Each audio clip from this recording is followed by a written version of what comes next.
Then Moses went up from the plains of Moab to Mount Nebo to the top of Pisgah, which is opposite Jericho. And the Lord showed him all the land, Gilead as far as Dan, and Naphtali the land of Ephraim, and Manasseh all the land of Judah as far as the western sea, the Negeb and the plain, that is the valley of Jericho, the city of palm trees as far as Zoar. And the Lord said to him, This is the land of which I swore to Abraham, to Isaac, and to Jacob. I will give it to your offspring. I will let you see it with your eyes, but you shall not go over there. So Moses, the servant of the Lord, died there in the land of Moab, according to the word of the Lord, and he buried him in the valley in the land of Moab, opposite Beth Peor. But no one knows the place of his burial to this day. Moses was 120 years old when he died. His eye was undimmed and his vigor unabated. And the people of Israel wept for Moses in the plains of Moab 30 days. Then the days of weeping and mourning for Moses were ended. And Joshua the son of Nun was full of the spirit of wisdom, for Moses had laid his hands on him. So the people of Israel obeyed him and did as the Lord had commanded Moses. And there was not arisen a prophet since in Israel like Moses, whom the Lord knew face to face. None like him for all the signs and the wonders that the Lord sent him to do in the land of Egypt to Pharaoh and to all his servants and to all of his land, and all the mighty power and all the great deeds of terror that Moses did in the sight of all Israel. We landed last week on, and Moses, the servant of the Lord, died there in Moab. And the points that I had made to have us think about were although it's unknown how long Moses remained on the mountain in Moab, it was his time to die. And he's one of the few patriarchs who truly knew when his earthly life was over. And then we kind of ended talking about the fact that even though he was extraordinarily close to death, that Yahweh met with Moses to commune and spend quality time with him. And Sarah had shot me some notes that are probably key for us to consider. Can you either put those on the board, or can you talk with us a little bit about? Yeah, let's think about them a little bit. Can you folks hear Sarah? No, okay, so I need to Passing that. So passing. Okay, hi. All right, so Hi. So this is just something that I found while I was just kind of researching. And in this particular verse, you've got Moses's epitaph, right? And it's simple but telling. So what it wasn't, it didn't say Moses, Prince of Egypt, Moses, murderer of an Egyptian, Moses, shepherd in the wilderness, Moses, miracle worker, Moses, prophet, Moses, the man who saw a piece of God's glory, or Moses who never entered the promised land. Even though those are pretty key things about his life, what it actually was Moses, the servant of the Lord. Very simple and telling. And in the end, that should be enough for us. We shouldn't really, I guess, necessarily care about all the pieces that we've done. It's what did we do for God? And you know what? That is really, really cool, Sarah, because with Preston always talking about how obits ought to look. What a great obit, to basically say that Moses' life was characterized by service to Yahweh God alone. And even though he stumbled along the way, he was still characterized by being a servant of the Lord. I like that. Yeah, Gene, I think that part of the excitement from this study focuses on what you just said. It's that there are a lot of things that we would like to write, perhaps about our deceased family members, or have folks write about us because of what our exposure to the resume after your life is over here on earth is supposed to be about. And we've seen, goodness knows, if you see some of the dignitaries that die, their obits can almost be a whole page of just the things that they think are important for you to be reminded of in the wake of their being here. That Sarah helps to stress that Moses' legacy is truly not only a servant of God, but a friend of God. And those two things really capture what should be and what God wants us to believe is Moses' legacy. It says here also that he was the last prophet that the Lord knew face to face. Even David was a man after God's heart, but he didn't know the Lord face to face.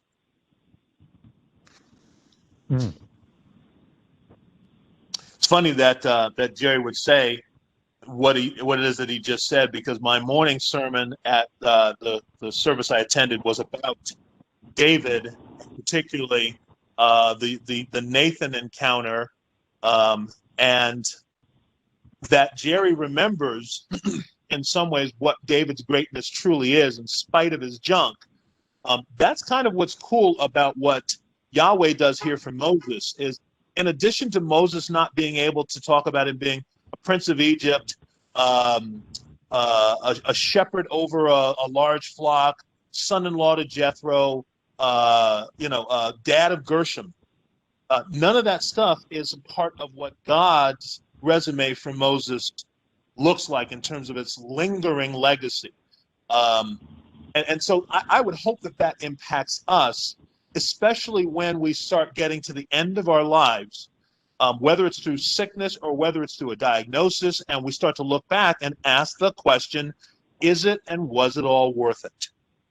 Because I think, especially today, in the society in which we live, where people are impacted by the social junk going on right now, the pandemic world, there are a lot of Christians who are maybe not even older, but they're looking at potentially their legacy and asking themselves, is it all worth it? Now, I had an encounter this week in a discussion where I met a man who stepped down as an elder of his church just after the pandemic, because he believed that he had no impact on his believer body in a praying, preaching, equipping, and teaching way. And the funny thing about the position of this gentleman is he was a physician. He is a physician. And he wanted his congregation boldly to teach about to mask or not to mask, to teach about the value of to be vaccinated or not to be vaccinated, and to talk about what the role is of the Christian during the time of a pandemic. And his church body was so overwhelmed by safety and by the news of the pandemic and by all the edicts coming down from the government that they were unsettled as believers. And in many ways, the conclusion he came to, which is kind of the conclusion I have right now, which is this: more Christians, when they look at their legacy, are more afraid of death than they're afraid of Jesus. They're more afraid of the death of the body than they are not hearing, well done, good and faithful servant, from Yahweh God. They're more afraid of putting themselves at risk physically than being about the business of sharing the gospel person to person.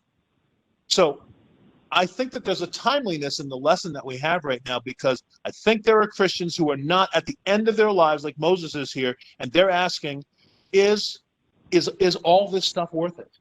Especially at the risk of my safety, at the risk of my health, at the risk of dying. So let me pause there and give you some moments to reflect if you'd like.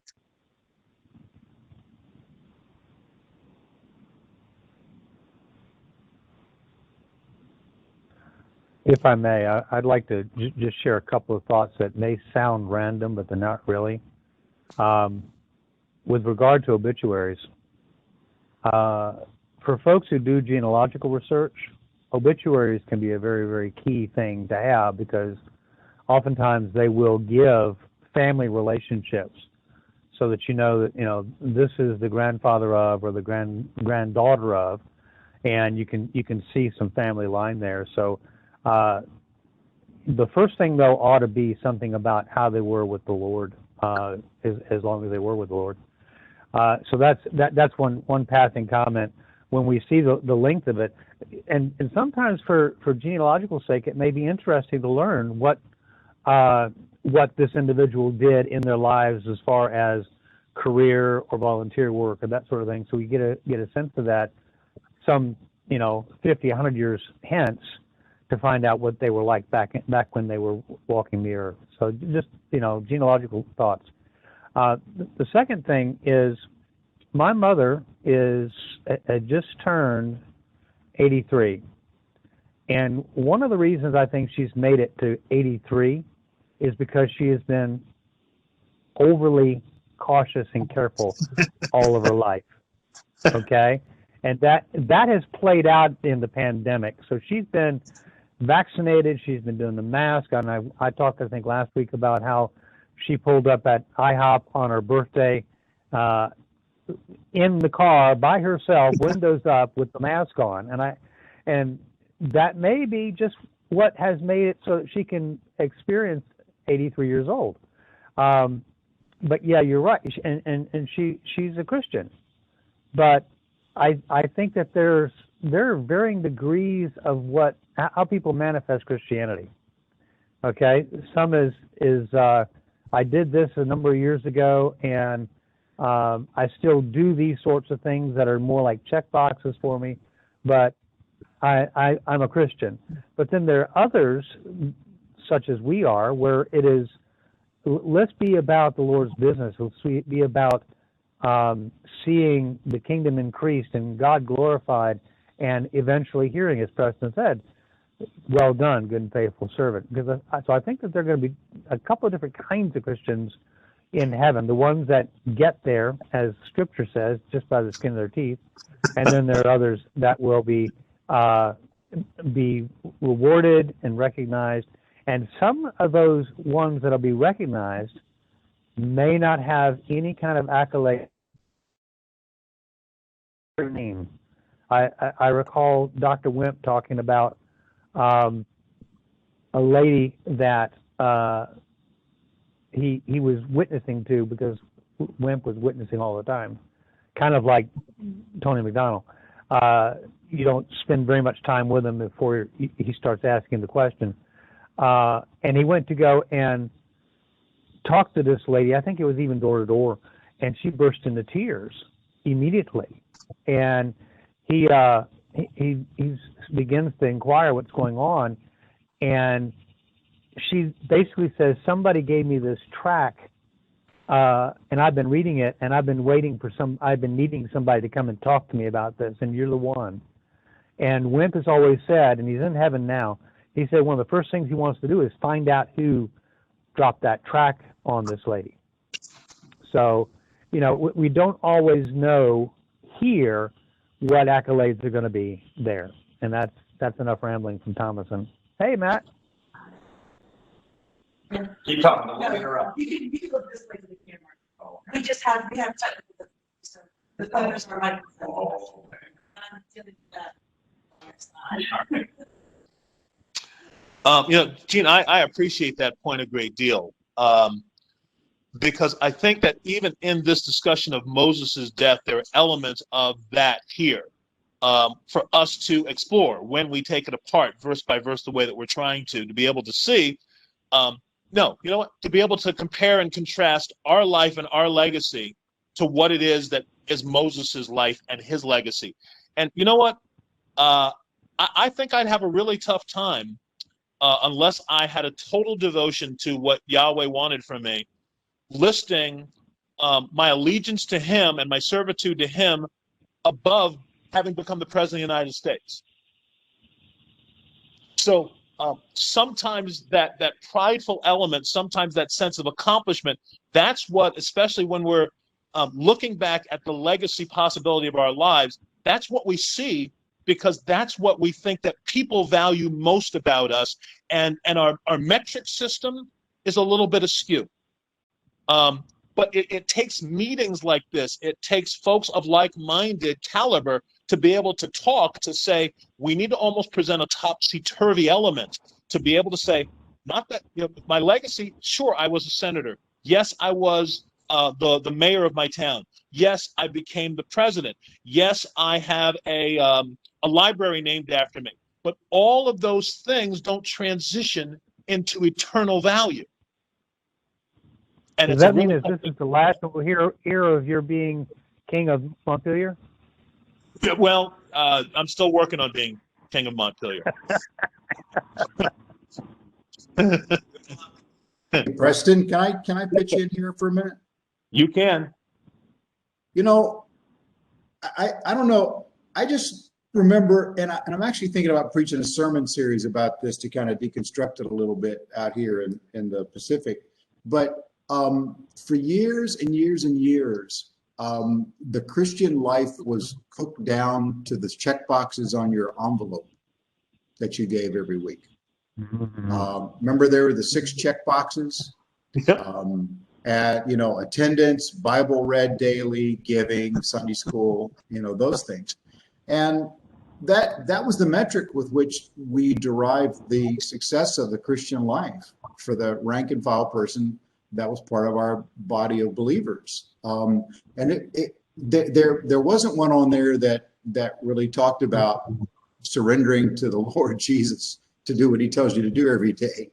That just wasn't part of the equation. So, I mean, generations of people had that reinforced on them every time they pulled an envelope out of the box and put money in it. And then kind of related to that, I remember years ago, this goes back probably 10, 12, 15 years. We were using a resource called the 7 Checkpoints to teach our kids, our teenagers. And they were really good. These 7 checkpoints, he said, if you are doing these 7 things, then you really are operating as a faithful follower of Jesus Christ. Well, the guys who wrote that, who published that, eventually took it off the market because they said the problem was that all the youth directors across America were teaching to those 7 points. It was like SOLs. And so they said, well, if we got our kids doing these 7 things, then they're successful Christians. And so we've reinforced that for generations, unfortunately. There's no creativity. There's no seeking the will of God. We just want to make sure we're hitting the marks every week in our life. It's funny that you would say that way, Bruce, because I just the service I left this morning, and I was telling Steve and telling Jerry, between Steve laughing and Jerry going, why would you do that to yourself? Sometimes people week by week don't really focus on being in God's will, because every week when they go to a congregate service, the person who stands above them or in a pulpit tells them they've been bad people, they've not done what God wants, but God wants them to be forgiven, and they are forgiven. So go out and be good people. But when they come back next week, they're going to get the same diatribe next week that they're bad people, but they want to be good people, and they want to be in service to God, but they failed him. And so now you're good people and you're forgiven, and go out. And so every week it's the same mantra, and it doesn't put people to work, and it convicts them for 2 minutes until the magic words are said over them, and then we're all good again. So I think, Gene, you had something there following up with Bruce? Well, yeah, and this whole discussion, it reminds me of something I read yesterday morning from our friend OC. It's entitled Disposition and Deeds. And the reference here is Matthew 5:20. Except your righteousness shall exceed the righteousness of the scribes and Pharisees, ye shall in no case enter the kingdom of heaven. And it starts out, the characteristic of a disciple is not that he does good things, but that he is good in motivation because he has been made good by the supernatural grace of God. And it goes on from there and basically breaks down the difference between disposition and deeds, the difference between being and doing. And what we're talking about here is there's a lot of emphasis on the check boxes, the doing. And we need to be working on the being, which will draw us into doing the right things with the right motivation, rather than just the motivation of trying to get the boxes checked for recognition here. Hi, Chris. Yeah, I think your points, both yours and Bruce's, carry a lot of weight, because at our core, in today's current generation, and I don't mean just Generation X, Y, I mean probably the last 50, 70 years, we're checkbook people. We like to check the boxes because that is what our legacy says, that I did something. And so when we look at our schools and we're astonished that the schools are teaching to SOLs, well, part of it's our fault. And part of it's our fault because as parents, and our parents insisted that we get good grades. And so what our parents weren't asking us to do, and maybe indirectly they didn't really say this, they weren't insisting that we learned how to learn well. They were insisting that we learn to show achievement. And so we've learned to get the grade. And one of my philosophies is if you give a person a test enough times, anybody can pass a test.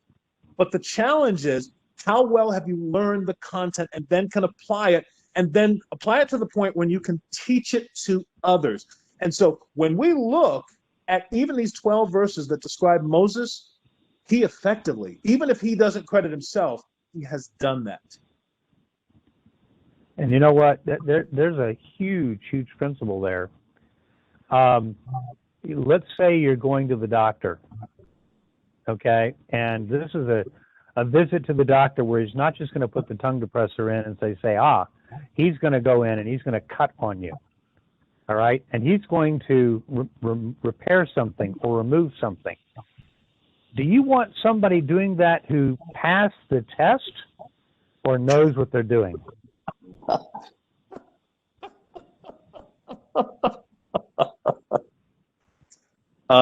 Because we don't always put that to the test, Gene, sometimes we're comfortable that the person coming in is doctor. Just like a lot of us are comfortable going to the churches and the guy's name is pastor or father or reverend. We don't hold them accountable for the content of what it is that they're supposed to be teaching and preaching about. Yep. So thank you for that point, Sarah, which you thought maybe was a bygone discussion that we needed to pass up. But legacy is exactly what we're talking about here, because we don't get to talk to dead people unless you're the witch at Endor. Not much.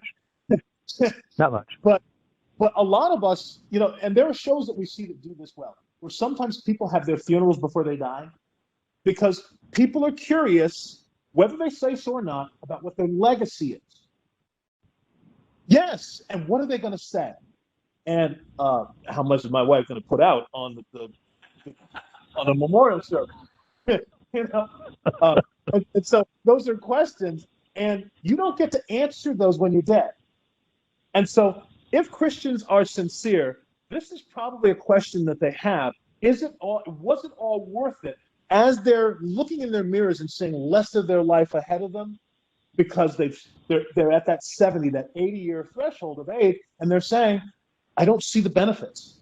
I'm not getting any of the things that I thought that the promises of God said I was going to get. I'm not getting any of that. Is this and was it all worth it? And it's an honest discussion, and it's an honest discussion that believer people don't have.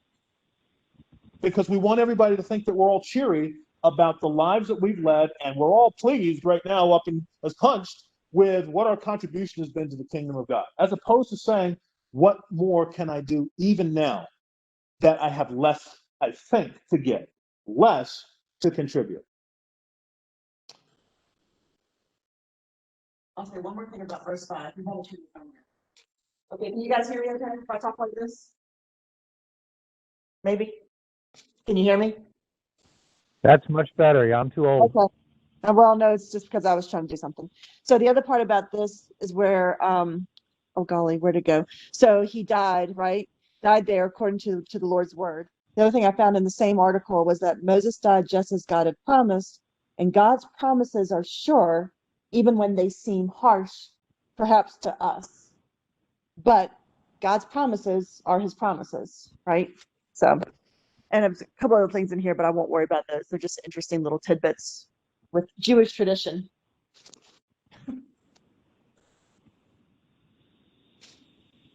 By the way, A side note here.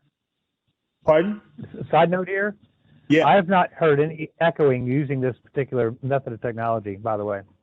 Oh, well, we're going to maintain this every week because this is terrific.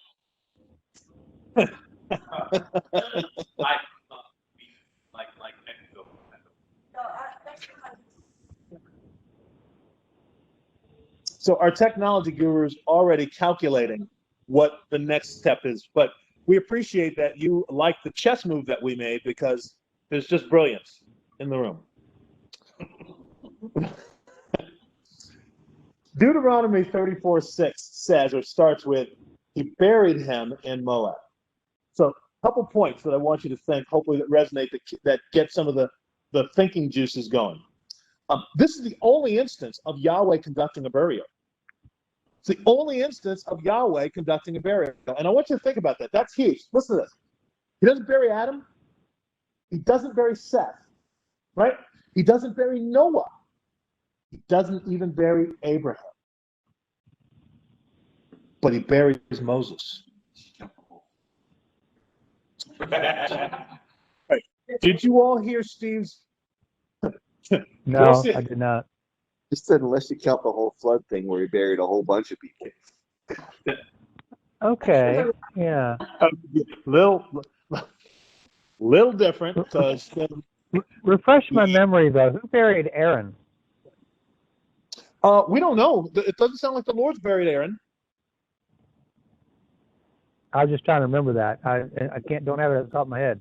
But it seemed like there was something mysterious about that too. Well, you know what? You guys are sitting on your side of Mystery Land, and you've got these wonderful little pocket computers. Go ahead and plug it in.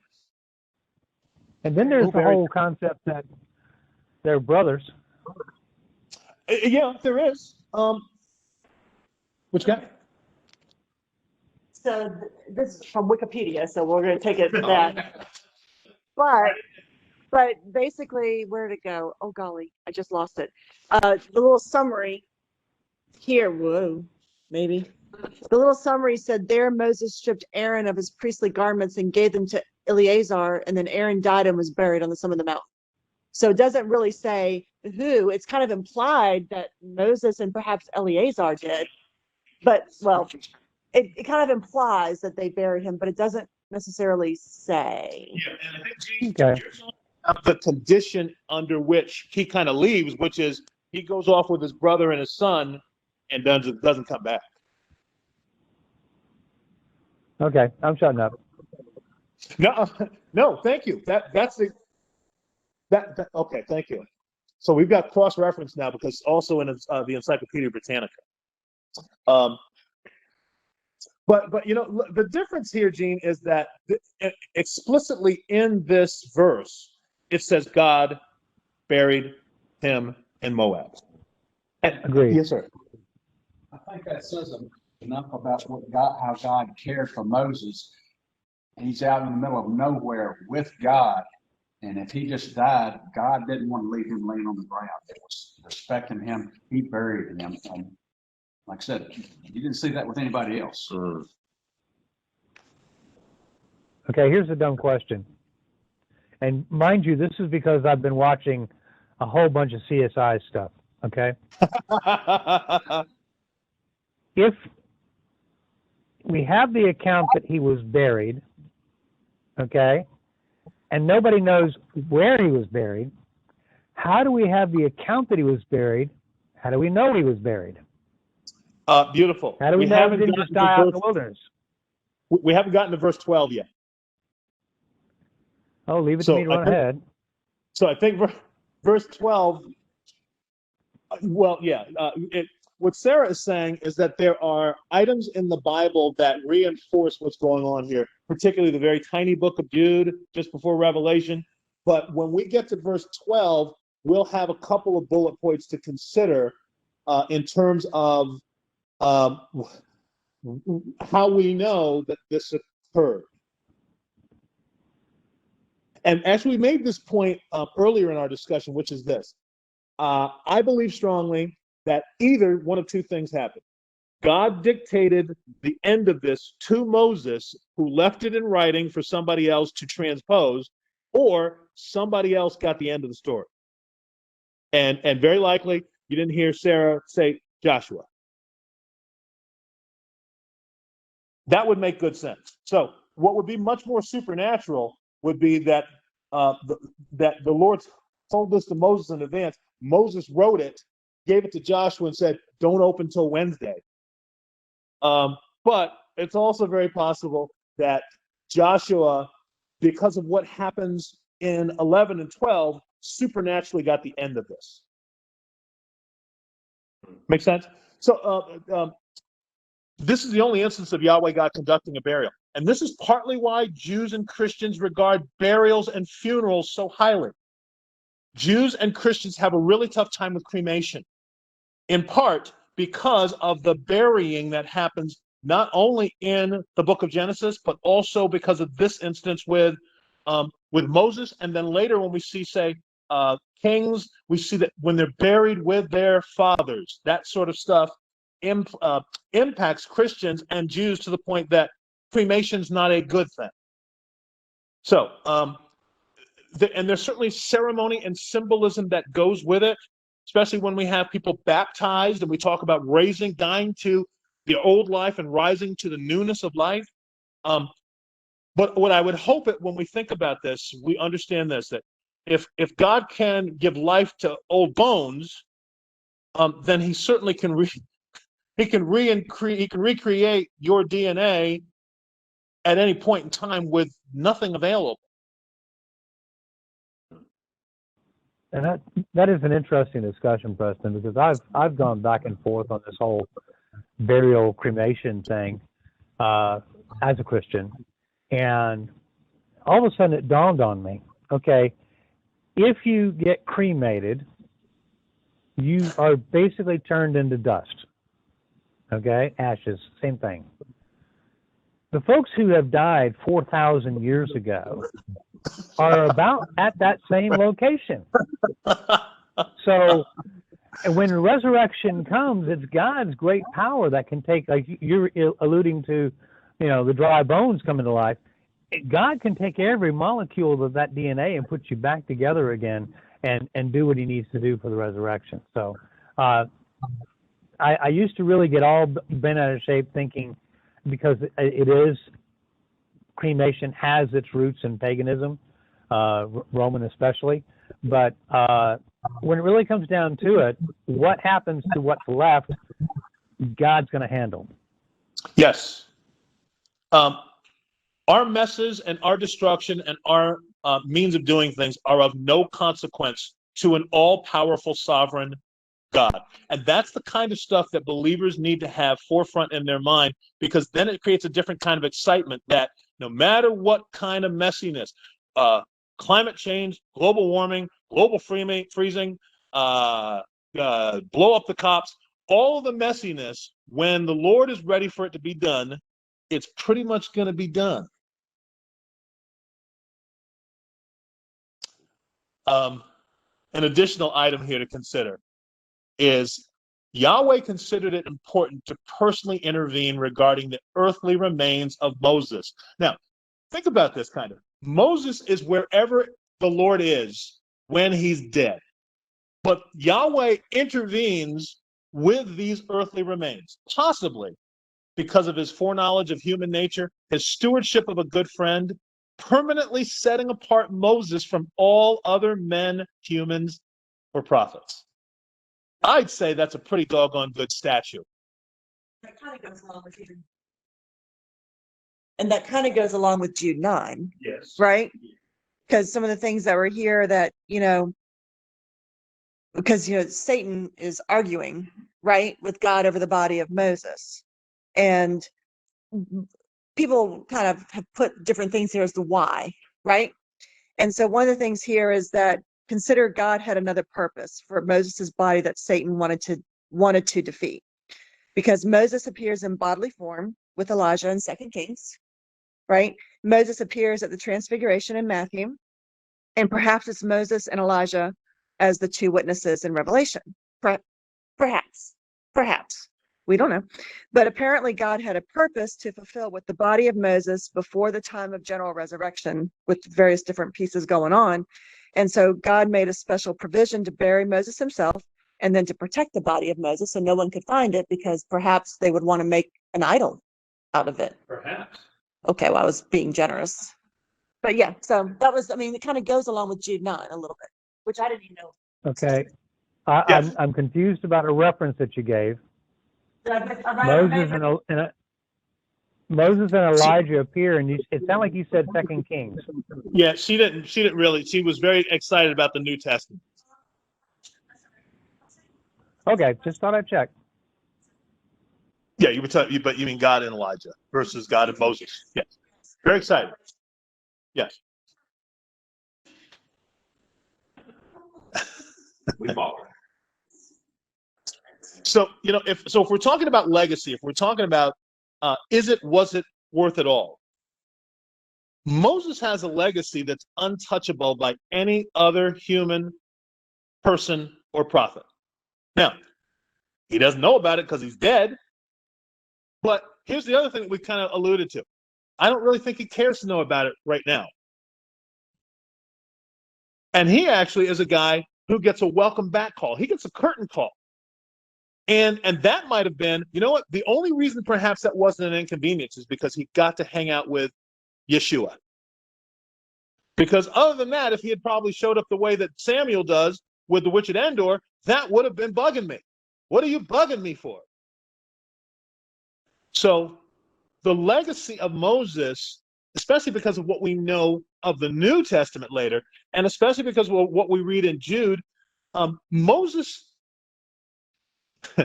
might be, as this is happening and as he's learning that he's going to die and that this is his last stand, might be concerned about what his legacy is. But ultimately, Yahweh God took care of that.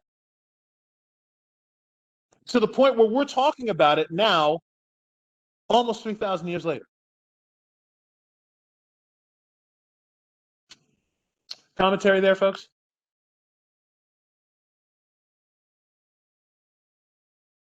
Okay. I really like a lot of these, but this next one kind of is a real neat rev-up point. Deuteronomy 34:7. Moses was 120 years old when he died. So the thinking points here are this. By this epoch, by this time, people were not routinely continuing to live past about 60 to 80 years old. And if we take a look at some of the giant patriarchs, Abraham gets $175, Isaac gets $180, Jacob gets $147, Joseph gets 110 years. And when we read about these guys in these advanced years, Isaac and Jacob are not having the greatest time as old guys. Isaac can't pretty much see. You can lie to that guy in a heartbeat. He can't figure out what's true and what's not. Feed him a bowl of soup. Pretty much you can have your way with the dude. And by the time we get to see Jacob is old, frail, and struggling to the point where Joseph goes, Dad, you don't pretty much know which boy is which.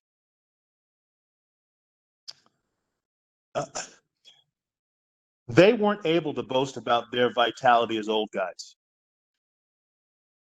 Now, a little bit of an asterisk. That Abraham.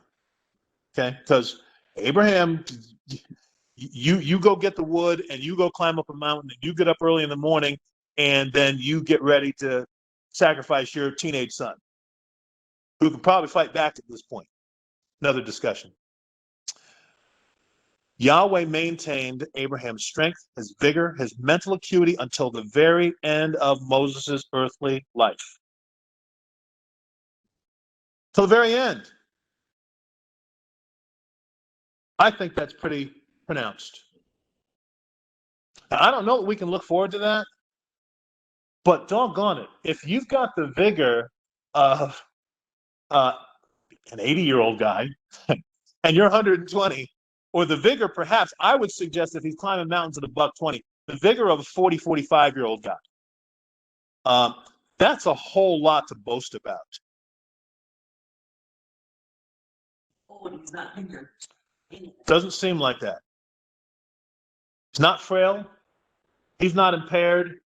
His senses seem to be, they give us just his sight, but I would suggest that his sight, his hearing, his ability to orate even, all of those things are pretty firmly intact because still at this point, and maybe until just a bit ago, he's been leading this perhaps million or less than the 2 million people that have died in the wilderness. He's still been leading them.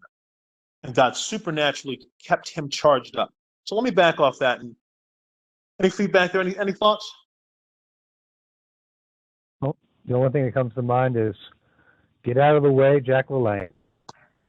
Yeah, okay.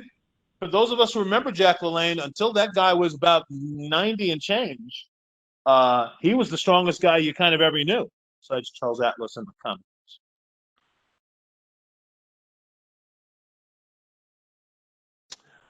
Deuteronomy 34:8. The Israelites grieved for Moses in the plains of Moab 30 days. According to the ancient Jewish customs, the wilderness wanderers mourned for Moses' loss. So, in terms of legacy, they were boo-hooing a bit, either because they were supposed to or because they really were. So, I can suggest strongly that when it is that I'm deceased, there's not going to be a whole lot of people that are going to sit around crying and mourning for my death for 30 days. I don't even think my wife's going to do that. I've actually given her directions. Make sure after kind of a couple of days, you're out dating again, because that's the way to go. So 30 days is a pretty doggone time to dress in sackcloth, cloth, and mourn and have ashes on. Whether it's by design or whether it's sincere. And that suggests strongly in terms of looking at legacy. What was it all worth it? Was it all worth it? Looking back and looking ahead, Moses meant a lot to this group of people.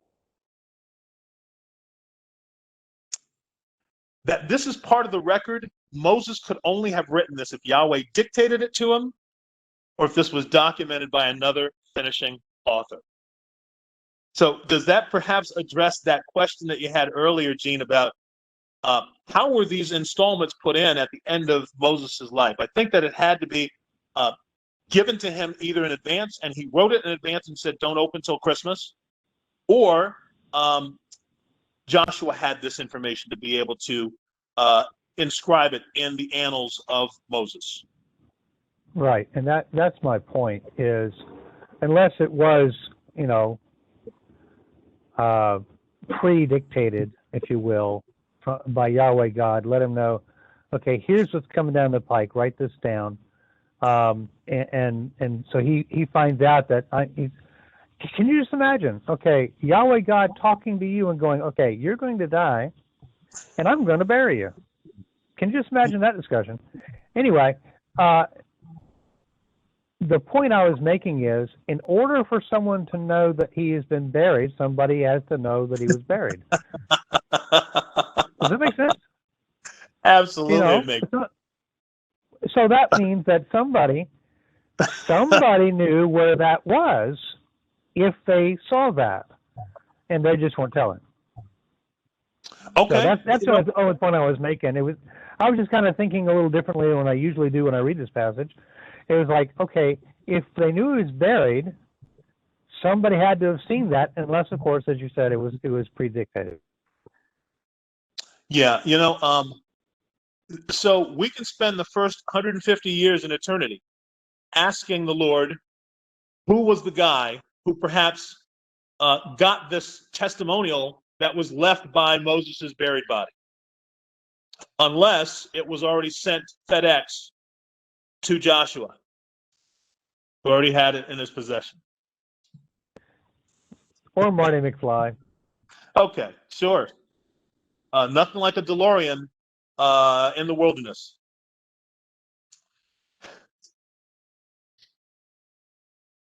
Deuteronomy 34:9. Now Joshua, son of Nun, was filled with the spirit of wisdom because Moses had laid his hands on him. A couple of points. This passage clearly points to Joshua as the new leader because of Moses' public endorsement, ordination, and public displays of this gifting. This is partly why the laying on of hands is an important church practice. Although mostly ceremonial, familial, and traditional, it conveys acceptance, graduation, inheritance, and gifting from the ordaining authority, and imputed respect from the observing witnesses and community. So we see this happening certainly in the Old Testament. We see it happening in a sense with when the kings become selected by Yahweh God to become anew. At least we see that in the case of Saul. We see that in the case of David. And then we see it happening again in the New Testament as the elders are laying hands on other elders. So let me pause there for a minute just in case. All right, there's another key here that isn't mentioned that I think we need to point out. Laying on of hands did not just happen with people.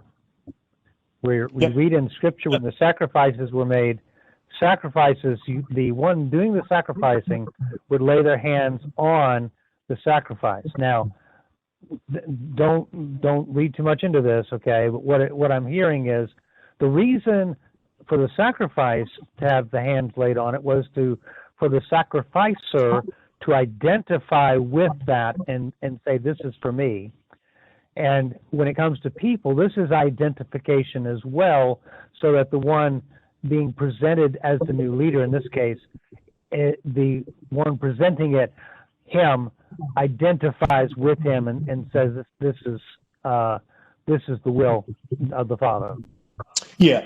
And just like you're mentioning there, kind of, when we take a look at the scapegoat that happens, is there's a transference of sorts that happens but with the laying on of hands.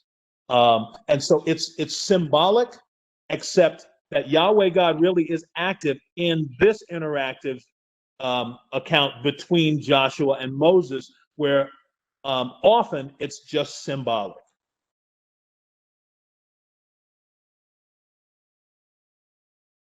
So you can see we're not necessarily spending a ton of time on some of the scripture as we break it down. And it's not because we won't, it's the follow-up questions as we finish 12 may lend itself to you getting revved up. So Deuteronomy 34:10-11. Since then, no prophet has risen in Israel like Moses, whom the Lord knew face to face. That's pretty huge. That's pretty huge. Especially since there's going to be a whole bunch of prophets categorized by minor and major post Moses. So we're looking at guys anywhere from Samuel, who's a pretty big deal, to Elijah, who's a pretty big deal, to a guy kind of who seems to be quasi-forgettable, but you can't, like Jonah. And since then, no prophet has risen in Israel like Moses, whom the Lord knew face to face.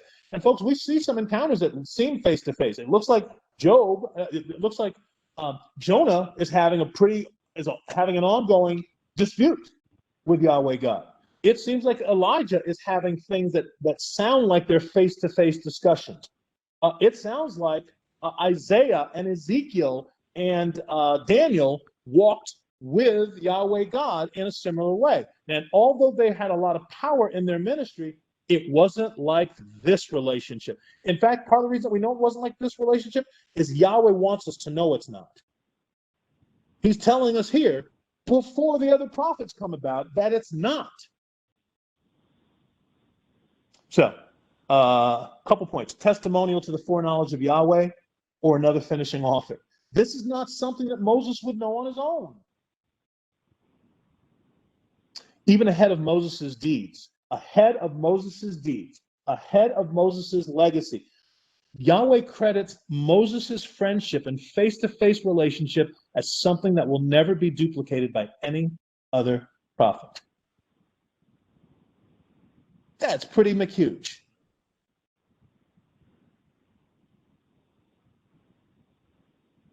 Okay. So we can slide into 12, and that will then create some of the controversy I hope to cause in a couple of moments. For no one has ever shown the mighty power or performed the awesome deeds that Moses did. So this is another testimonial to the foreknowledge of Yahweh, or the finishing author, because this is something that Moses wouldn't know on his own. Moses, perhaps laying his hand on Joshua, his wish for Joshua as kind of his adopted son, because he's got two sons, right? But as his adopted son would be that you do greater things than me. But even with some of the phenomenal things that Joshua does, they're not. I mean, the sun stops. At Joshua's request, the Lord allows the sun to stay out extra. There are some pretty huge and dynamic events that happen in the leadership of Joshua that would seem to rival perhaps Moses's. He parts the Jordan under Yahweh's direction. But ahead of Joshua truly ascending to leadership, the Lord already closes the chapter on the greatness of the prophets. And he is the one. He's numero uno. So let me close it with this comment, and then we'll get into some more juice and potatoes. That this is Yahweh's book, it makes it clear that he intends for Moses' legacy to be that of the greatest prophet who ever lived. He performed wonders and miracles that would not be replicated by any other prophets to come, and there will be many, many more prophets. How does this ideal compare to what Jesus said about John the Baptist being the greatest human ever born of a woman? So let me back off a little bit there, give you a little bit of space. Because Jesus himself said there's no other man that's born that's greater than John the Baptist. So if you're going to think a little bit about this stuff, and you're perhaps going to compare and contrast, let me leave some space for you there, and then we'll jump into some finishing questions with this study.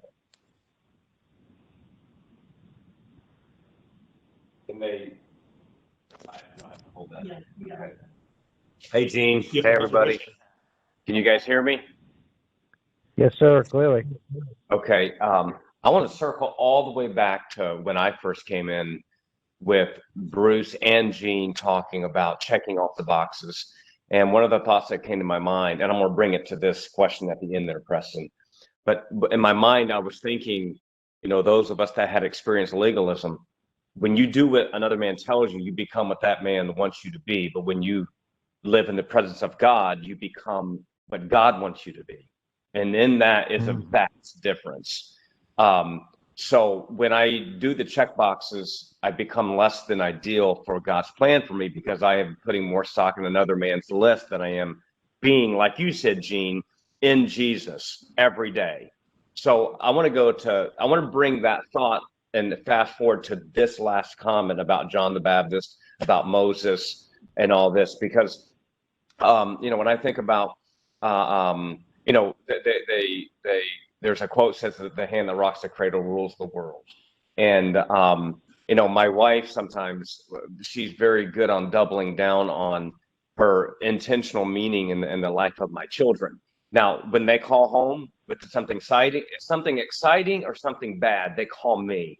And she's like, well, they don't I birthed them. Why don't they call me? I'm like, and the truth is, they really are who they are because of many of the things that she has implemented in their life. She doesn't get the recognition for it because I'm the fun one that wants to watch the dumb movies that don't mean anything in the history of the world. My point is, when it comes to significance, when it comes to greatness, when it comes to legacy, God defines that. And when I look at these stories about who Moses was what that vigor you talked about, Preston. I think we get vigor from one place, and that is the presence of God. And Moses, he remember he wanted to see God, and God's like, you can't see me. If you see me, it'd be over. And I think just that desire of Moses create this vigor in him. And so when I come to these moments, it's almost as if I look at Moses as being very distinct in that way, and that it doesn't minimize the significance of other people, but it really categorizes Moses's who he was, and it really emphasizes it from Yahweh's perspective. When you are about me, I will make you who you need to be.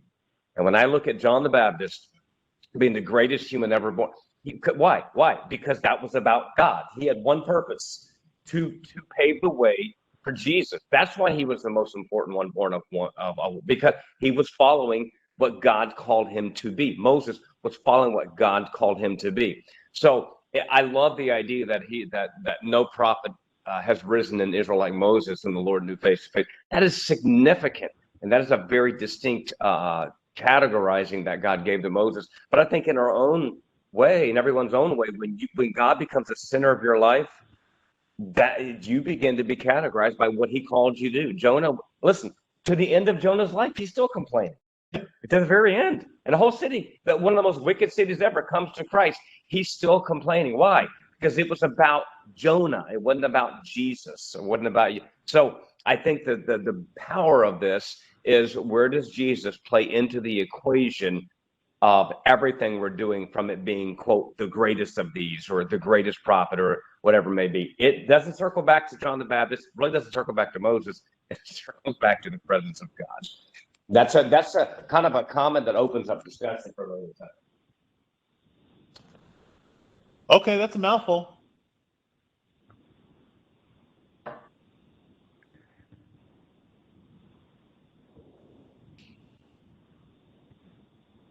All right, as I'll let you take your. Can you hear? Oh, Okay, turn yours on. okay, but the trick is off. Hold on a second. Okay, can folks hear me in out there? Yes, they can hear us. All right, I'm back on me. Sorry. I'm trying to troubleshoot this. It's driving me nuts. All right. And please let us know if the audio disappears so we can give you another hold, please. So, especially based on some of the ideas that have been thrown on the screen, and with Gene and Bruce's earlier import with their items, and then Matt coming in on the end and sort of going back and putting that all together comprehensively. So let me ask you this question: when we think about this study, when does Jesus consider you a loser?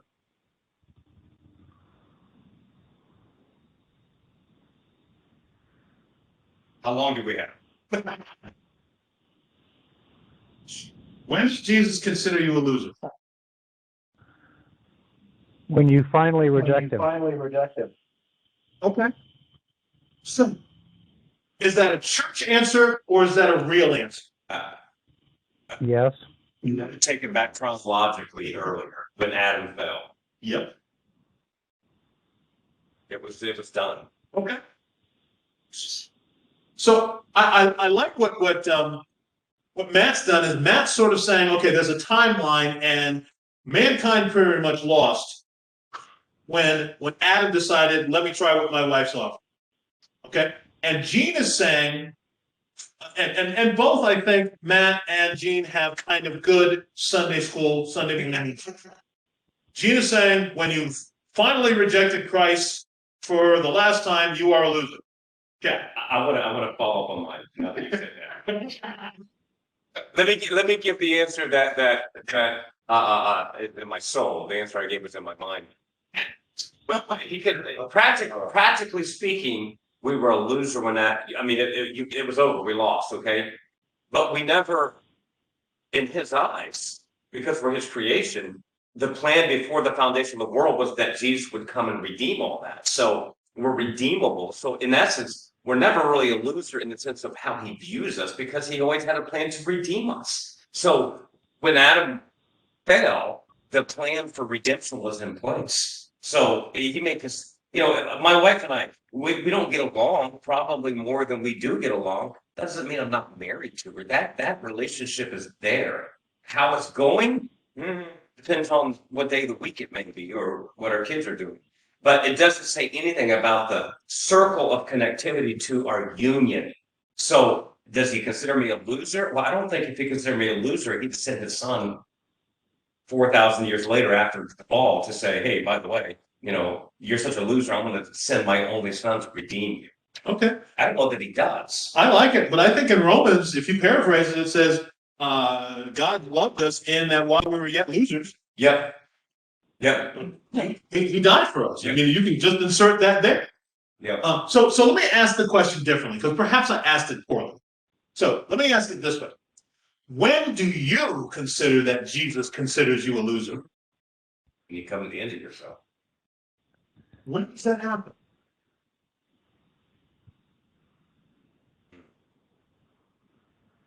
So here's a clue. I would bet you, in our perspective, we think that Moses is having this encounter with with Yahweh God in Deuteronomy 34.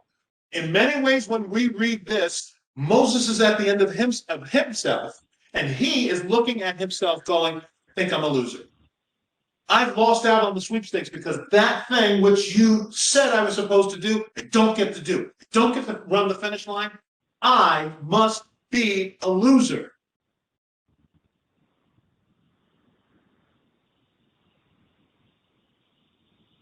What side?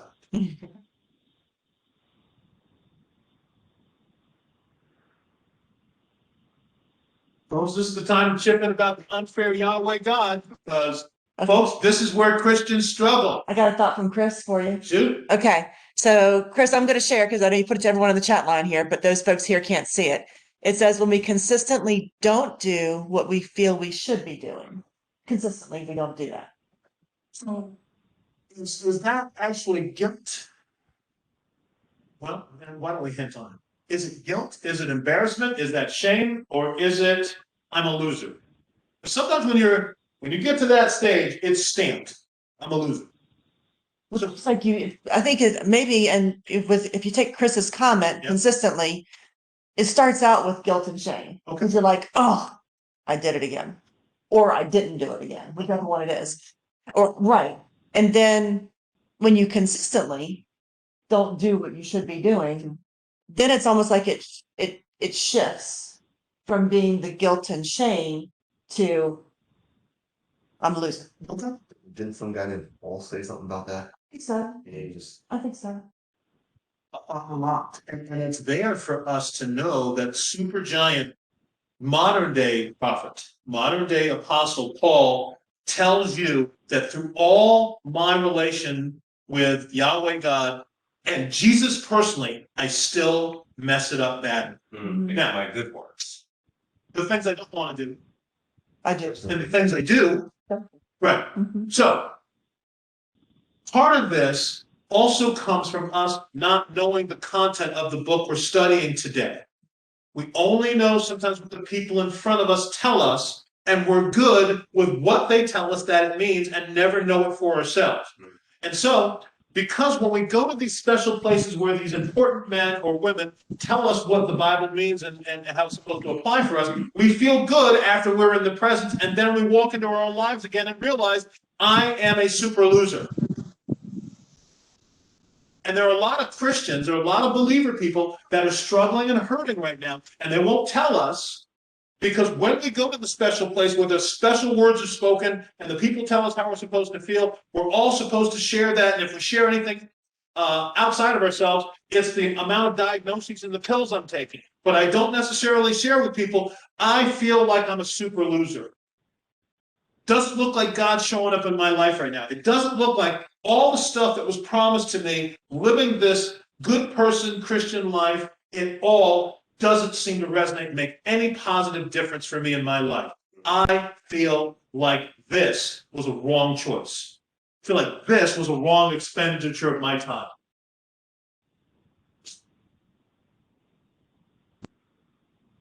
The enemy I think is, Go ahead, Diane. I just want to say the I just enemy want to is say, great. enemy is great. Can you mute you guys? I'm hearing Mute you guys, I'm echo. hearing an echo. Okay, hold please. I just want to say that the enemy does a great job making us feel like losers. You know, I don't think loser is the great description, but when we all come to know who Jesus is and accept his grace and mercy, that's probably stepping over from loser to life. I don't know if I'd call it loser, but in his eyes, we're as filthy rags, right? We're only covered by his grace and his mercy. And I think we get caught up in the loser title because we're harder on ourselves than anybody else. And he doesn't want us to live like that. He wants us to move forward in victory.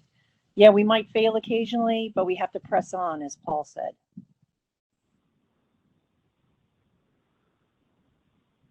The whole comment there that was made from Romans 7, I'd like to latch on to just a little bit. Because the question in both its permutations is, I think we need to understand what it means to consider, that Jesus considers, and we need to understand what it means to be a loser. My answer, I'm going to still stand by, and that is when you, for the last time, reject Christ and then pass into eternity, then he considers you a loser. The point is, Romans 7 is still Romans 7, and we do still have a tendency to do the wrong thing, to say the wrong thing, or not do and say the right thing. And because Romans 7 is what it is, Jesus still redeems us until that last point. Until that point where we reject him for the last time and pass into eternity. Until that happens, he does not consider us losers, is the point. We are redeemable. Even as Christians, with this whole guilt feeling we're talking about here, he's still, because we're his children, he takes us back. We don't reject our children because they do the wrong things. They don't cease to be our children. The fellowship is broken, but the relationship remains the same. This is one of the points of eternal security. When we sin as Christians, we're still his children. The relationship remains the same, just the fellowship is broken. And that is huge. Yeah, I mess up. And then there are times when it's like, I do kind of consider that Jesus considers that I'm a loser. And I don't feel like I can go back to him. But that's, like Diane said, that's the lie of the devil. The devil doesn't want me to regain that fellowship. He doesn't want me to regain that walk. He wants me to walk in that defeat and think that, or consider that Jesus considers me a loser and doesn't want anything to do with me. Thank the Lord, his attitude is not like that. See if they can hear us. Check. Can you hear us? Can you hear us? Can you hear us okay? Okay, good. We can. Okay, thank you. So, Any more thoughts or commentary? Got one thought on loser. Because I was looking at it a little differently, maybe that. Can you mute me, please, Sarah? Yeah, okay. I was looking at it less from the standpoint of you lost when you said it up front, and more of you are failing. That's kind of how I was looking at it. And I think that when you look at it from that perspective, yeah, Jesus sees us as losers a lot because we're losing out on what we could be. You know, we miss the mark, we fall short, we choose ourselves over his priorities, whatever. And he looks at us and he goes, man, you could have so much more. This could be so much more in your life. Yet you're choosing your plan or their plan, or sometimes you're choosing religion, whatever it may be. You really are losing out, is how I saw that. So just thought I'd throw that in.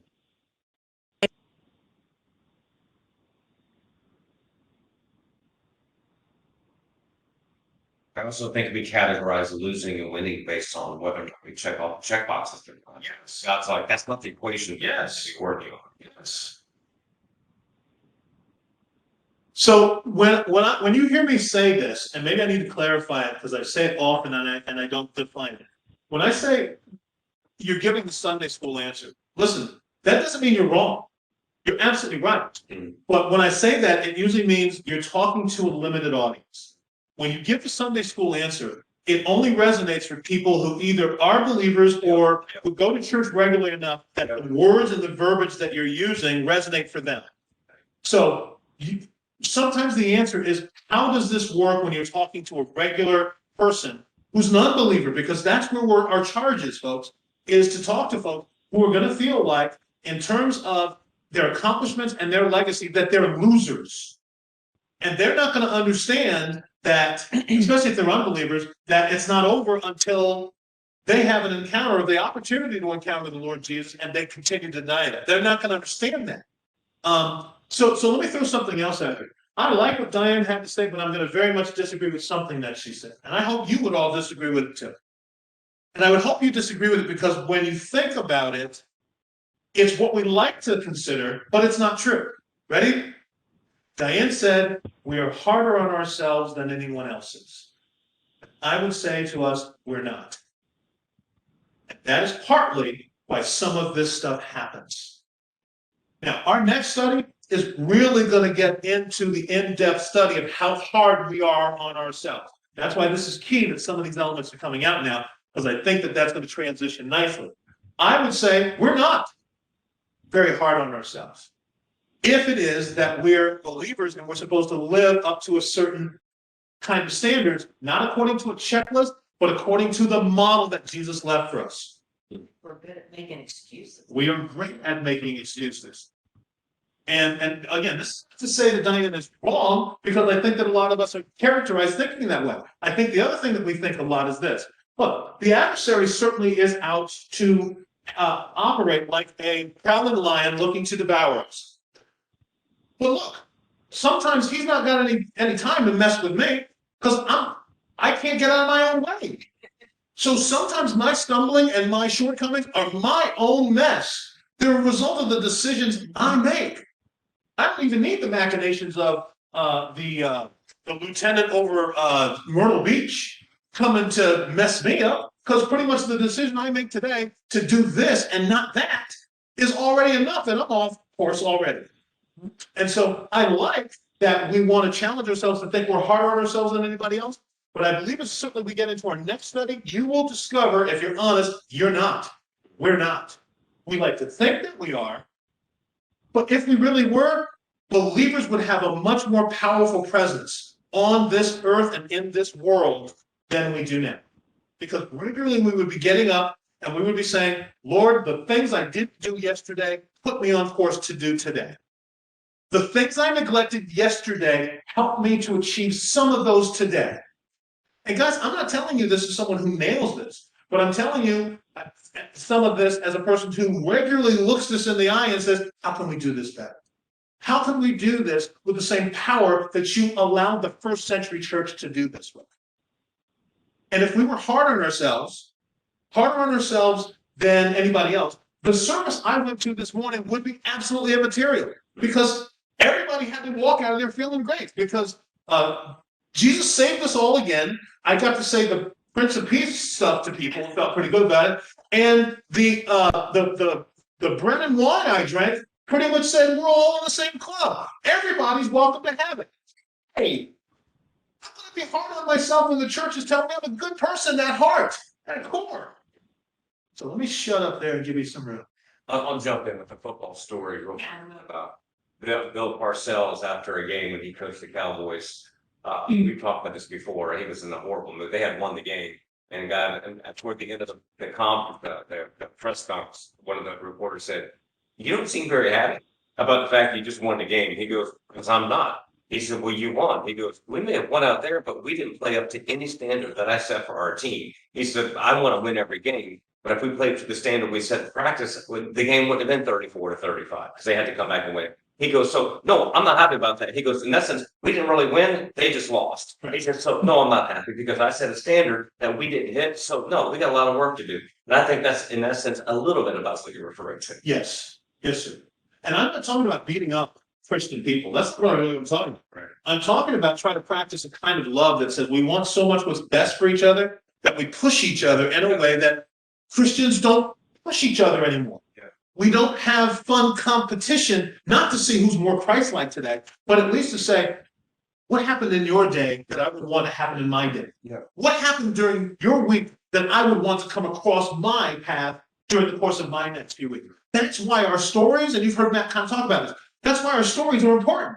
And if our stories are only from years ago, or only come from the encounters we have with health issues, then we may not be tracking according to taking the land the way that the Lord wants us to.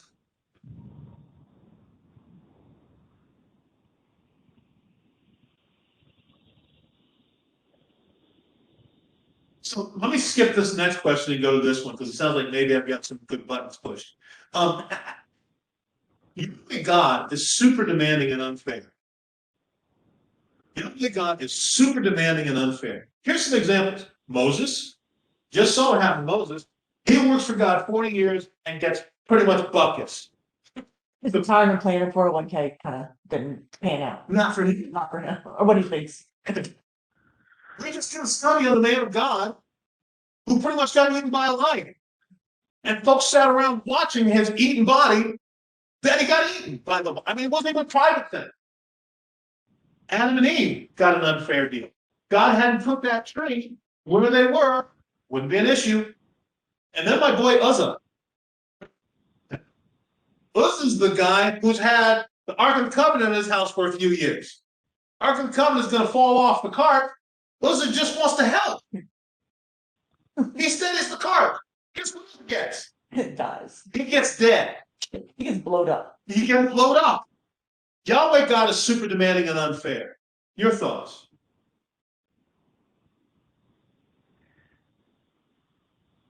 Well, there's a couple of things that come to my mind. Number one is, these can seem unfair, but when you're a creator God, you got a right.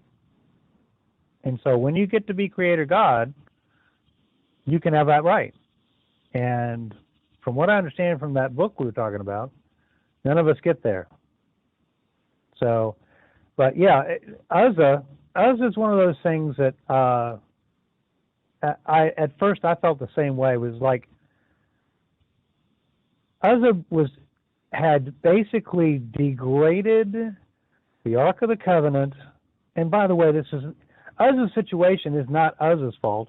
It's actually David's fault, because he has them transport the cart in a way that was not described by Yahweh God.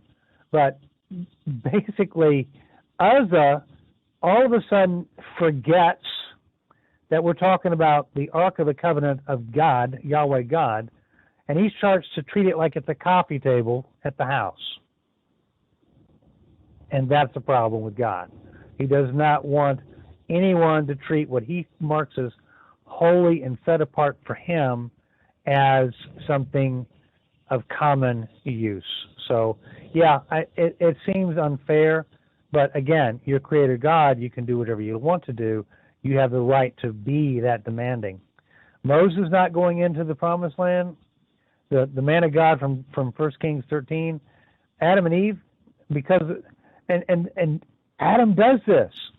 The woman you gave me, this is all your fault, Yahweh. We have this tendency to do that. And if he hadn't have put that tree in there in the first place, Yahweh set him up to fail. Yahweh God can do what he wants to do because he is Yahweh God. But at the same time, he does expect an obedience from us that is from us, not because we don't have any choice. That's why the tree of the knowledge of good and evil was there. And by the way, your comment about Sunday school answer, I'm guilty of that probably more than any of you, because I don't seem to be able to sometimes translate what I'm thinking of in a scriptural manner into language that folks that are not part of our club, if you will, understand. So I'm still working on that. Pray for me about that. Rock and roll, man. Thank you for that. Because I think a lot of us, we all struggle with that, man, from having a lifetime in church. I think unfair too. I like Gene's answer on you got to start there. It's like, okay. And I think the second one would be, I'm not going to, because of that, I'm not going to understand his perspective on it. We can sit here and talk about these cases until he comes back, whenever that is. We're still not going to have any resolution on it because we don't see from God's perspective. We can't. But the third one is unfair can be a very relative term in regards to who's using it. Mm-hmm. Yeah. So I think for me to sit there and say, I don't know if that was fair enough, God's like, well, I appreciate your help on that. It's not only not God's opinion, it's the opinion that I have of where I have lived, what I have been through, the amount of family, my experiences. It's all conditioned upon my limited thinking, and that's never it. Like, so we're never going to come to the only way to term unfairness is to bank it up against truth, and that is the Bible, which ultimately is Jehovah God, which ultimately says to me, I will never look at it like he looks at it. I can't. It's impossible until we get to there. It doesn't answer any practical questions today, but it does give a little bit of perspective that unfairness is a really relative term. I think there's another aspect to it as well. From this perspective, think about it. If you're running a small company, let's say you got 12, 15 employees, and you've got a set of rules, and somebody breaks that rule, and you say, I get it, but I understand the circumstances. And so we're just going to give you a pass on that. I guarantee you 1 out of the 12 other people in that company are going to be hacked about that because you didn't let them off somewhere along the way. And I mean, the church answer, if you will, part of it is that part of God's love is his righteousness and the fact that God has to treat us all equally. That's a part of who he is. Now, you take that 12 people and you multiply it by 1 billion or 3 or 4 billion or whatever, and you think, if God starts giving Uzzah a pass or Adam and Eve or Moses, somebody along the way is going to go, well, wait a minute, I didn't do anything as bad as them and you jacked me up. And so, I mean, God is righteous. God is holy. And God is loving. And loving says, I am going to treat you all fairly. I am not a respecter of persons. And I just had this conversation with somebody about business yesterday. And I told him, I said, if I don't treat you the same way, you're going to get mad at me in business somewhere down the road because you feel like I was unfair to you. So in actuality, God isn't amazingly fair every single time.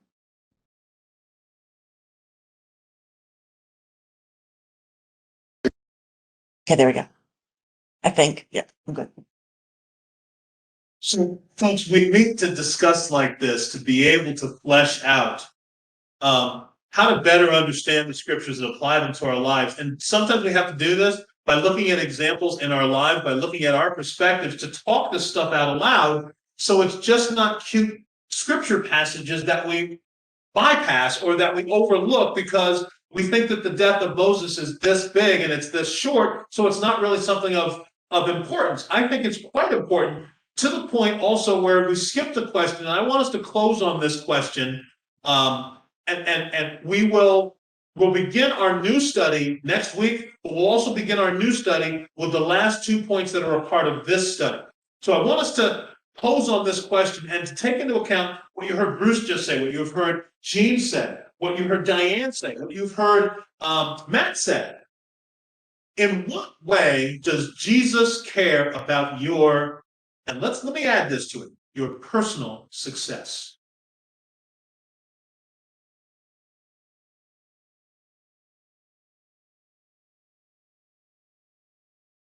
And hint, Matt gave the answer to this already about 25 minutes.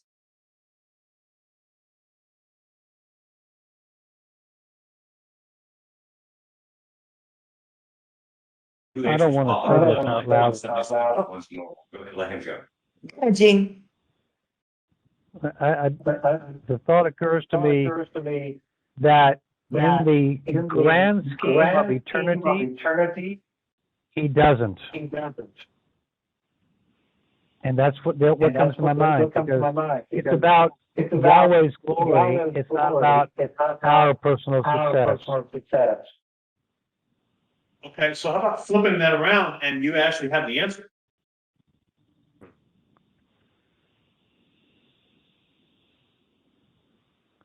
That's to you, Gene. I'm hearing it, not understanding it. Oh, okay. Gonna go to one of the guys on site, man on the street. I had an immediate answer came to my mind when I read it, and then my next thought was, okay, is that Sunday schoolish or not? I'm going to give the Sunday school answer, and then I'm going to give the answer if I was sitting in a guy that I just met down the street at Circle K. The Sunday school answer to me is, does he? Because I think you have to answer with the qualification. Does he care about my success? Of course he does. But when I think of personal success, there are things that I can be good at that don't equate to anything kingdom related at all. And God's like, that's wonderful that you have 5 kids and all. That's wonderful that you got a house, that you just vacuum the house. Wonderful that you got a trampoline. That's great.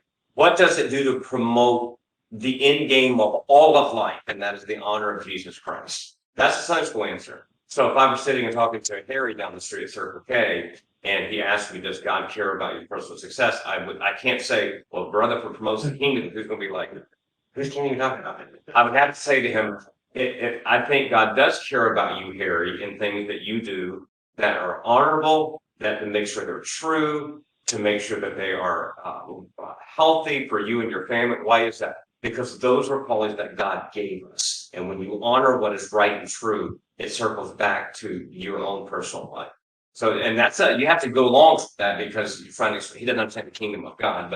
But when it promotes Jesus, 100%, because I'm going to tell you this, if it didn't, then why would Joseph rise to power in a kingdom that was not a God kingdom? Why? To bring glory to Jesus in a very wrong culture. Think about the massive growth of Acts 2 inset within the Roman Empire. Well, why would he do that? Because he's trying to bring himself glory in the midst of evil.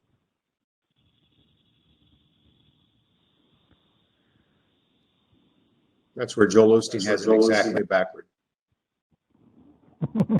Yeah.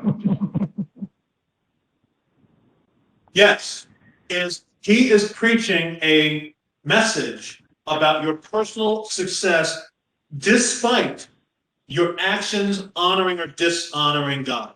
It's about you following a set of rules that are self-help so that you experience the very best of life that you can. And God is good and God is great and you thank him for your food. But for the most part, the actions and behaviors that we indulge in according to his message is not about honoring the principles of God, and then if we churchify it, doing kingdom business.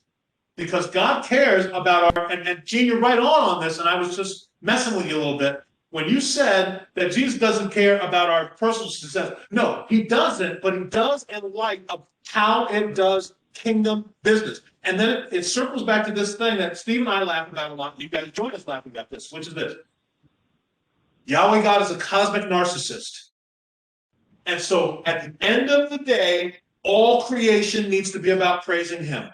And now that's a real big church answer, and it's going to take you time, like Matt said, to be able to explain to the guy at Circle K, at Sonic's, at Wawa's, what that means. So you kind of got to go in the back door by saying, when you're about truth, and not your personal truth, truth to power and crap like that, when you're about honoring your family, honoring those principles of the 10 things, if I can say that, because everybody's familiar with the 10 commandments, that's at least a building block to be able to talk about then, why do you do that? That honors God. God put those principles into play, and now you can begin to talk in some ways about the eternity that is beyond this life that we have. So he cares about our personal success, but not in terms of acquiring stuff if we're not willing to let him have it all. So here's an exposition if you want to tackle how that works into play in the Bible. Take a look at the rich young ruler. That's on display with this dude, because it's not that Jesus had a problem with wealth. See Jesus and Lazarus. Yeah. He knew wealthy people. I would tell you, Mary of Magdalene had a couple bucks. See John Mark. Jesus didn't have a problem with money or people with money, but he would challenge people who didn't know how to put the money to work for the kingdom. And that's why he tells the rich young guy, sell everything you have, give it to the poor, come follow me. Sarah's face, which you may not be able to see, is that's icky, yucky, not going to think about doing that. How about asking me something else? Mm-hmm. You can dip myself in the water 7 times and the old nasty Ganges. How about asking me to do that? So we've watched Yahweh work in the lives of men and people that he's loved, and they've had personal wealth and personal success. Abraham, Isaac, and Jacob, all, and Joseph ultimately, are all wealthy dudes. So he cares about your personal success as long as that's not your end game. So let me shut up because I'm mostly done. You guys get the comment.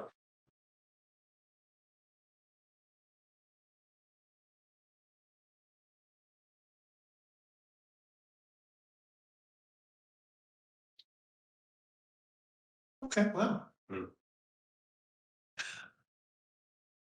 Bruce talked about in business what fairness looks like sometimes. And you guys have had this experience, not maybe if it's not in business, but watching, growing up in your parents' household and watching the household of another family, and then something happens in your house that you get punished for, and your friend says, that's not fair. And you start wanting to be in your friend's household because you then begin to believe that your parents and how they operate judgment and discipline in your house is unfair. But here's the thing. Your friend doesn't live in your house. Your friend doesn't know your parents' rules or operating procedure or how your house operates. From their perspective, since that doesn't seem to happen in their household, what happens in your household is not fair. And fair is perhaps the wrong word and terminology to use when we consider Yahweh God, because he's not about fair. He's about justice. He's about mercy, but he's also about love when we define it the right way. And that doesn't mean we go and we create unicorns and ponies and hubbub rainbows. It's about, if you love me, then you're willing to do that which I ask. And love me means wanting what's best for me. And that's even crazy when we think about that from the Christian's perspective. The idea is, it's not that we love God, we want to hug him and we want to put a bow around his ethereal neck. It's that we want what's best for him. And here's what that looks like: doing what he says. And that's what most of us do when we're successful with our spouses, with our girlfriends. We don't do it because, well, we do it when we're dating. When we're married, we do it less. You're not looking at a means to an end. Because you're already at the end when you're committed. Kind of in Deuteronomy 34, when you're wondering when the Lord's going to bury you. And that's a whole different discussion. But my silly point is that you do the things you do for your wife or for your spouse because in many ways, for those instances, you care more about how you feel than how they feel. You care more about how they receive it than what the energy and the expenditure of time it took for you to do that. You're looking forward to the outcome. And that's kind of what we're supposed to be about. And Moses' life is wonderfully about that. And it's easy for us 3,000 years later to look at Moses at this point and say, Moses gets an unfair deal. He does. But that's looking from my household into God's household. And I can't. Because I'm not qualified. I don't live there. I'm adopted there. And I only know the rules because of the adoption. But I'm unlike the quality of Yahweh God, and I never will be. So everything looks not quite like I could do. So last point, and I'll shut up and give you guys a little bit of room, and we'll pray. Christians struggle with this more than we say. Christians expect fairness. Christians expect payoff or payouts because of the work and the service that we do. And when it looks like we do all the right things, we do the good things, we think the good thoughts, and we get nothing but, it seems like, heartache, struggle, anxiety, depression, and no tangible results, we ask ourselves, is it all worth it? And that's why some of us walk away from wanting to believe in Jesus, because it looks like the payout, I don't want to wait until death. But if we wait until death, then we also don't get what we're supposed to be and how we're supposed to be living now. So I'm done there. Commentary, feedback, stuff. You know, I tell you, you brought to mind a passage in the Psalms, I know, not one of your favorite books, where David basically expresses the same thing you just did. He's going, I'm doing the right thing, and the ungodly are over there doing the wrong thing, and yet they're prospering. They're having their needs met. There's not even any kind of struggle with death. They're all good. Why? And it comes to your question here: is it worth it for me to be trying to honor God? And then he comes around to his senses again. He says, "Yeah, because they're on a slippery slope, and it's all about eternity. And I've got a Yahweh God that I need to please, and I've got something in the future, and after death for sure, but I've got something that they don't have. So yes, it's worth it because it's about the eternal kingdom."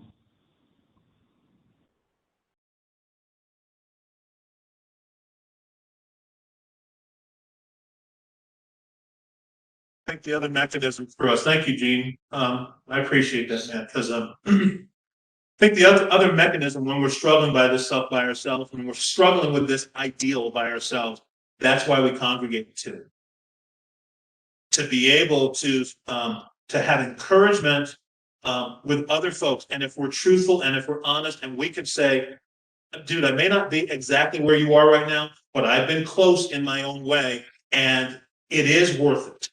That's why we keep on going. And that's, I believe that 12, that group of 11 that became the 13 ultimately, they hated being apart, even though that they knew that was their mission. And the power that they would be able to exude when they were together was probably tremendous. Because together they knew there was no way to conquer those guys. Because of the bond that they had, because of what they witnessed, because of the teaching that they had, and then because of the power of the Holy Spirit.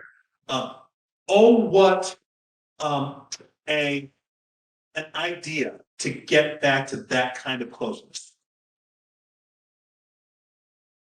Hey, Preston, this is Terry. Can I offer one more thing? You know, we're talking about what's the payoff. And in my opinion, you know, I know people that have lots of money that are not believers, and they're worried about everything in life. There's not the peaceness, there's not the confidence that a lot of Christians have, that I may not be rich, but you know, I have faith in the Lord. I know where I'm going after this life is over. You know, I'm not afraid of tomorrow. I'm not afraid of yesterday. And I think a lot of people that don't believe don't have that confidence and that peace of mind, peace of heart, peace of soul. That I think that's a huge payoff too, that people don't really recognize until you get away from the church or your faith does fail. Then you start thinking, well, wait a second, you know, I'm afraid. You're afraid of everything when you don't have that confidence and that peace. Just a thought.